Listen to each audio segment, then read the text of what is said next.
کسی ملک میں ایک شکاری رہتا تھا۔ شکاری ایک نوجوان اور بہادر شخص تھا۔ وہ شکار کی تلاش میں اکثر گھنے اور خطرناک جنگلوں میں جاتا رہتا۔ شکاری کے پاس ایک باز تھا جو اس کا بڑا وفادار تھا۔ وہ جب بھی شکار پر جاتا تو باز کو بھی ساتھ لے جاتا۔ باز بھی کئی قسم کے چھوٹے پرندے شکار کرتا تھا۔ اسے باز سے بڑی محبت تھی کیونکہ باز نے کئی مرتبہ اس کی جان بچائی۔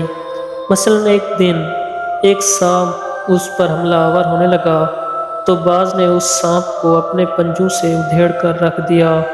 ایک دن شکاری نے شکار پر جانے کا ارادہ کیا اور حسب معمول باز کو بھی اپنے ساتھ لے لیا۔ وہ ایک گھنے جنگل میں پہنچا جہاں جنگلی جانوروں کی کثرت تھی۔ اسے شکار کرتے ہوئے 2 دن گزر گئے۔ تیسرے دن اچانک وہ راستہ بھٹک کر ایک صحرا میں جا پہنچا جہاں چاروں طرف ریت ہی ریت تھی۔ اس نے راستہ تلاش کرنے کی بڑی کوشش کی مگر کامیاب نہ ہو سکا۔ گرمی کی وجہ سے پانی کی شدید طلب ہو رہی تھی لیکن ارد گرد کہیں بھی پانی نہ تھا۔ گھومتے پھرتے اسے ایک سایہ دار درخت نظر آیا۔ شکاری پیاس اور تھکن سے چور تھا اس لیے اس نے صحرا میں سایہ دار درخت کا ملنا غنیمت جانا۔ شکاری اس کے نیچے جا بیٹھا۔ باز بھی اس کے قریب ہی بیٹھ گیا۔ ابھی تھوڑی دیر ہی گزری تھی کہ اچانک درخت پر سے پانی کے قطرے ٹپکنے لگے۔ وہ بہت پیاسا تھا۔ اس نے سامان سے پیالہ نکال کر وہاں رکھ دیا جہاں قطرے گر رہے تھے اور یہ بھی نہ سوچا کہ آخر درخت سے قطرے کیوں گر رہے ہیں۔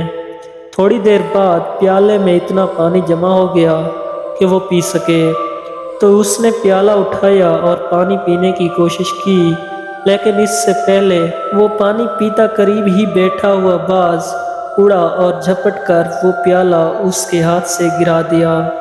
باز کے اس طرح پانی گرانے پر اس سے بڑا غصہ آیا لیکن اس نے ضبط کیا اور خالی پیالہ اٹھا کر پھر اس جگہ رکھ دیا جہاں اب بھی قطرے گر رہے تھے۔ کچھ دیر بعد پھر پیالے میں اتنا اکٹھا ہو گیا تو اس نے دوبارہ ہاتھ بڑھا کر پیالہ اٹھانے کی کوشش کی لیکن باز بڑی تیزی سے لپکا اور اس کے پیالہ پکڑنے سے پہلے ہی گرا دیا۔ اس مرتبہ شکاری اپنے غصے پر قابو نہ رکھ سکا۔ اس نے تلوار کے ایک ہی وار سے باز کا کام تمام کر دیا۔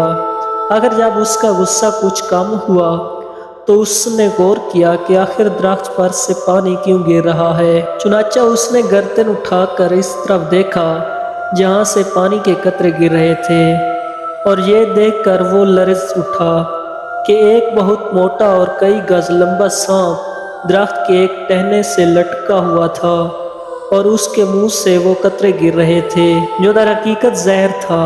اب اسے پیارے باز کا خیال آیا جس نے اس کی جان بچانے کی کوشش کی تھی اور اس کے ہاتھوں مارا گیا۔